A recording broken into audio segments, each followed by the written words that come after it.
Hello, hello. My name is Stephanie D. Johnson, and I prefer to go by Najma, and I do not have a sign name. I am from Buffalo, New York, and when I about 11 years old, I grew up, and there was a horrible experience I had with racism and a lot of division within the cities. When I was 15, I attended this school for the deaf, but I didn't know any sign language, and I picked up on ASL, and I learned a lot. I went to Gallaudet in 1995 and recognized a lot of diversity and identity where there are different types of people that fit in with each other. Um, I decided to leave and I worked. I went to Georgia and, I just really, really enjoyed it and the most amazing experience and the culture of everything. And so I set up an organization called Survive. And the goal was of equality for people of color, of lesbians. And this is where I got the idea, and I just felt so empowered by it. Um, and then I joined an organization called SAMI, and this is for hearing lesbians, women of color.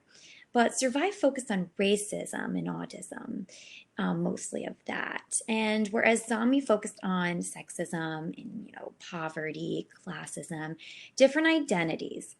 I was able to learn and understand social responsibility and how I can analyze and apply my learning to both of the organizations.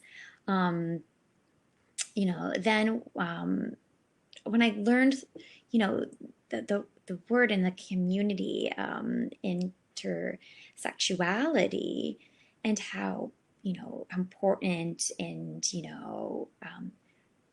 like just how that word is so powerful and what it means in the deaf community.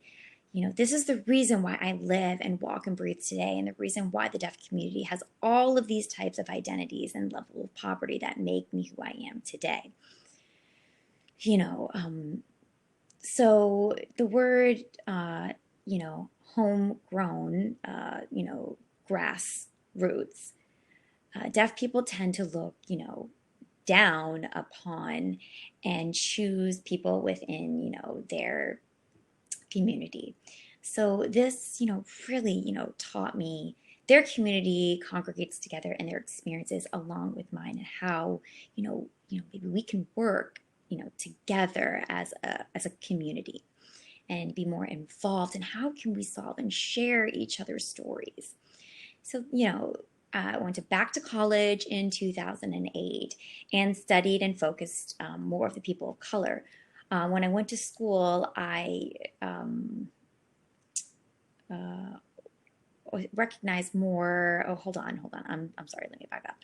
I saw, more like understand more sexual, uh, you know, violence and racism, and I really wanted to, what I really wanted to do was study and see how that overlapped.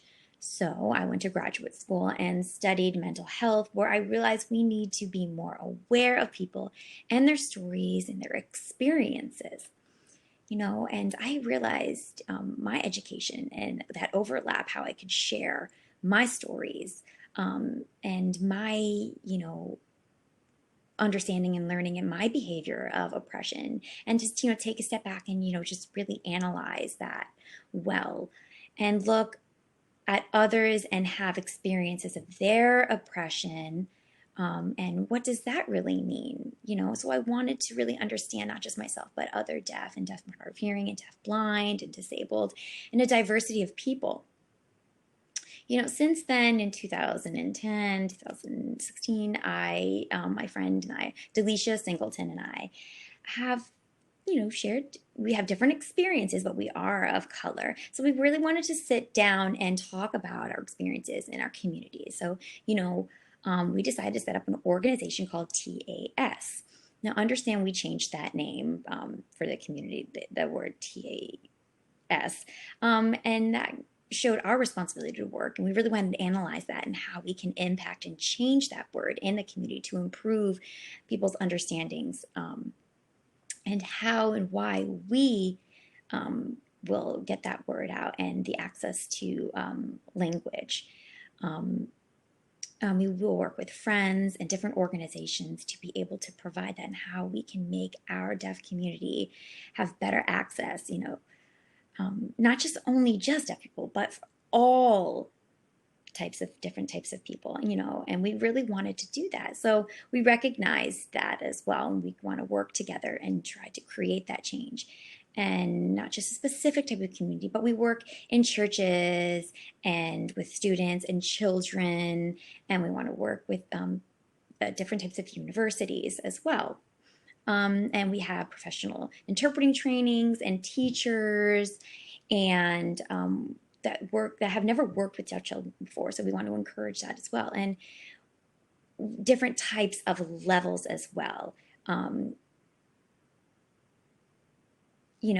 Also, those new teachers that have never experienced deaf children.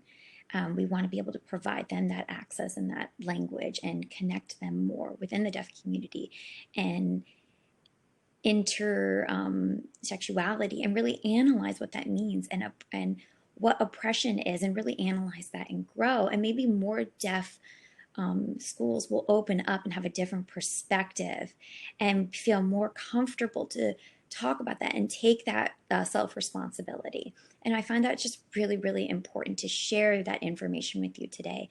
I thank you so much for this time. Thank you.